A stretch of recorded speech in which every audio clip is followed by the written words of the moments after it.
Hello there guys and welcome back to the channel. So today's video we have a full alliance quest run and I actually get to do quite a lot of fights. And I also kind of have pretty much all-star cast in here because obviously I have Corvus, Quake and Ghost, and those are definitely pretty much the best champions in the game. So it's quite rare I actually bring all of them together anywhere, so I figured it's a bit special kind of occasion, so I might as well record the entire alliance quest. And my section 1 and section 2 paths are in Freezerburn, and my section 3 is all or nothing, but I do end up taking some odd straggler fights here and there. Like this fight is Freezerburn as well, but I am bringing in Corvus, and reason for it is because if I strike opponent's blocks exclusively, I can get Frostbite applied to me, and obviously Corvus isn't taking damage from Frostbite, and I don't have to worry about Incinerate then. Additionally, in this fight, I can get the Evade mission and Tech mission for Corvus to kind of like pretty much set him up for the future.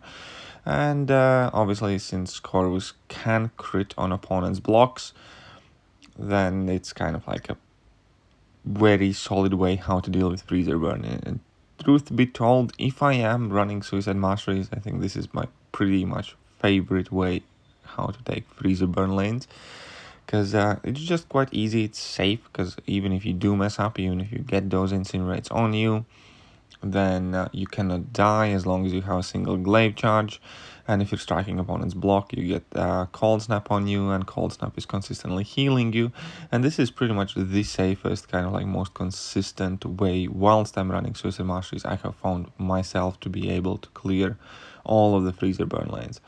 So yeah, here at this point you can see that that Ultron is at like 23% health. I got my Evade mission active already because he did evade in past. I dropped a heavy attack, and I probably should have just dropped a combo at this point, but I'm trying to get another Cold Snap proc to heal up a tiny bit more.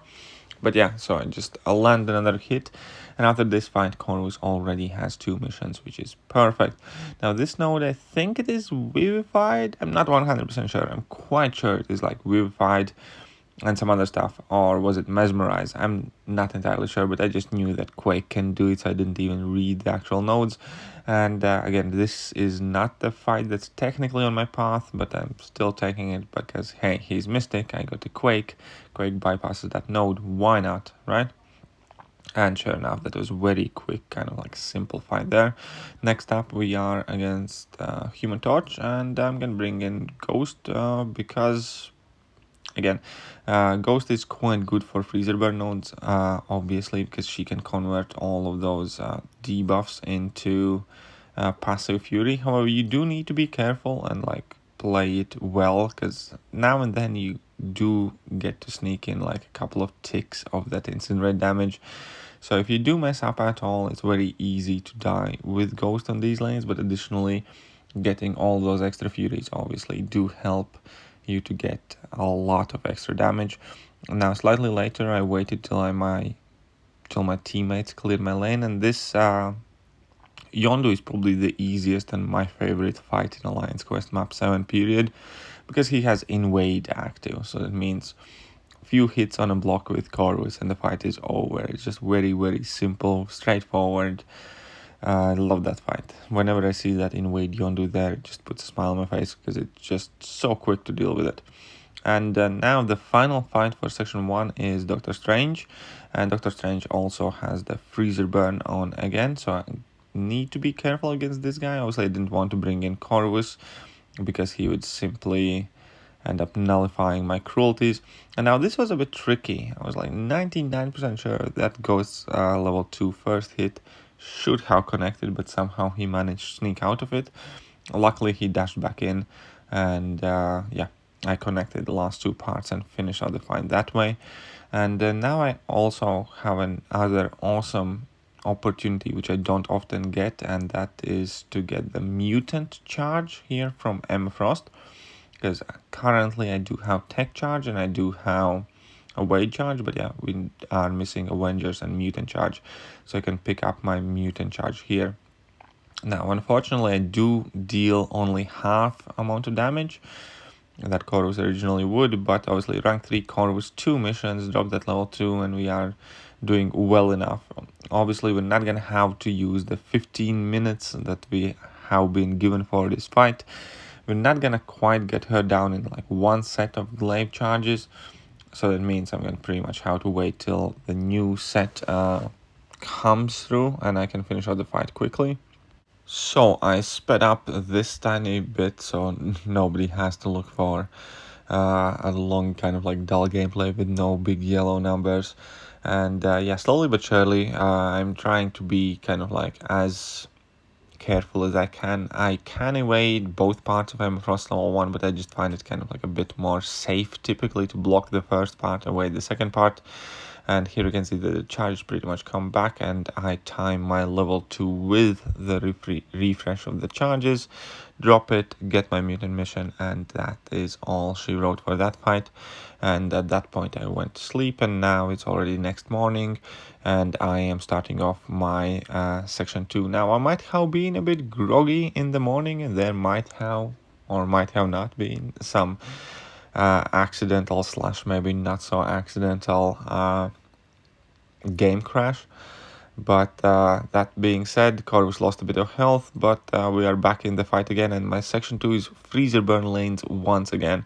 And as I mentioned before, Corvus, to me personally, is kind of like one of the favorite options in freezer burn, and hitting the block typically works out pretty much perfect for me, especially because I am able to heal up quite a bit. Here it's quite interesting because I didn't trigger a single stack of cold snap for ages, but luckily I got a couple of them on, and yeah, I do not want to hit him, I do not want to get those incinerates on me, but cold snaps are more than welcome because they are slowly but surely healing me up. And obviously at the same time Moon Knight is going down extremely steadily with those crits through block. At this point I have 3 missions already as well, so not too much to worry about my damage output overall. I know that if I would want to, I could have just like go in and go for full combos and finish fights out much quicker with Corvus and just play with like 1% health. But if I can maintain my Corvus Glaive's health, then why not, right? So again, we are up against Heimdall, and the plan is just as it was before. Just strike his block and try and trigger as many cold snaps as I can, thus heal up a bit more.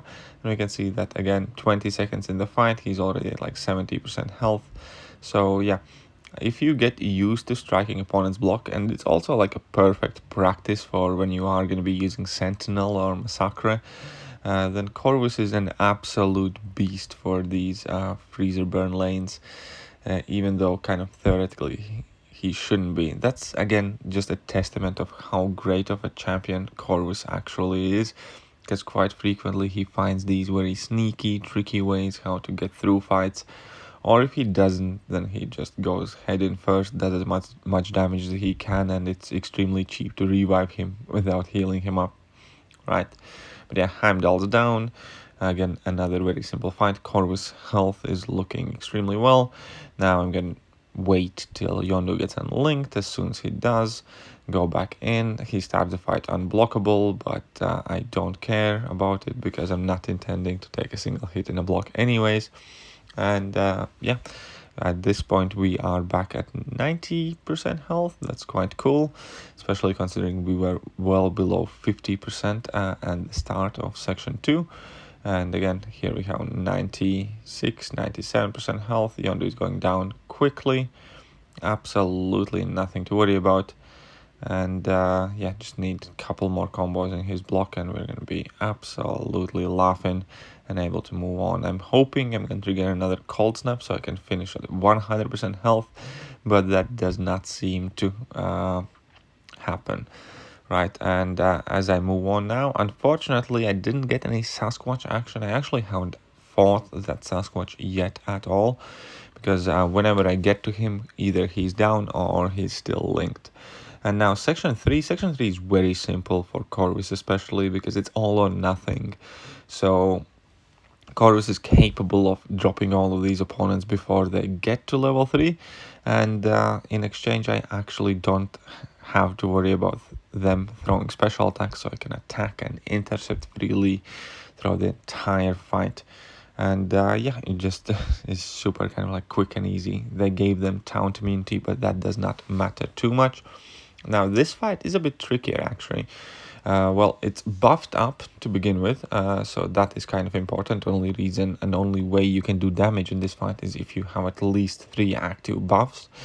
But obviously Corvus with 3 missions plus that true damage buff qualifies. And the second node this Daredevil has on him is Rage. So I don't want to strike him, because if he gets to 5 Furies, because obviously when Corvus hits, he hits very hard. It's going to be more than 2.5% of Daredevil's health, so he's going to gain those Furies extremely quickly, and then he's going to go unblockable, and that's just going to be even harder time for myself than it's need be. So again, I'm just utilizing the Corvus hits on the block, and that does not trigger Rage, which is excellent. However, obviously, the annoying part about this fight is that Daredevil has extremely high perfect block chance. Now that he's kind of like low enough, and I know that I will definitely have enough glaive charges to finish out the fight, I simply start striking him, let him go unblockable, but yeah, a couple of intercepts, punish a special attack, everything works out fantastic. And now back to my quote-unquote lane, which is all or nothing. And at this point the Parry Curse is showing his ugly face. I actually thought Parry Curse is going to be worse of a node than it turned out to be, because for most part you can just pretty much ignore it. So it's arguably one of my favorite modifiers, because yeah, you can just ignore it. But again, very quick fight for Corvus Glaive, absolutely nothing kind of like too special. And there I was clearing lane simultaneously with my lane buddy, and he unlinked me just in time for this Taskmaster fight. And again, Corvus, at this point I just go in with full combos. I have my 3 missions, and everything's looking pretty much peachy. 10 hits in, that Taskmaster's at like 29% health, so another combo and the fight is over. And now final fight is Domino. And Domino is a much trickier opponent than the rest of the champions on this lane put together, especially because she can gain extra power. But still, Corvus 3 missions and damage is absolutely no joke. I will make a slip up somewhere at this point, like there. I let go of block, so she did manage to land a couple of hits. Actually, I think I didn't let go of the block. I tried to dex out of it whilst I was unlucky, and I think it failed. But either way, Domino is Domino. Something can always happen with Domino, but still finished fight out perfectly well. The run itself has been going quite smooth. No items used, no champions dead. Everybody is at decent health. And here I'm going up against the final Doom boss. And yeah, I will make a couple of slip-ups in this fight. Like twice I'm going to accidentally release my heavy attack, and anyways I'll end up pushing him past the bar of power, and then I'm gonna try and evade that level 1 and get clipped by it. And it's actually kind of funny and karmic, because I would have timed out otherwise. I would have timed out if I hadn't made that mistake, because I do have courage active, and that 10% attack bonus is pretty much exactly the reason why I was able to finish this fight out barely. Spoiler alert, I'm gonna solo this Doom with like a second or 2 left on the clock, and the reason why I was able to solo him is definitely that extra attack courage gave to Quake.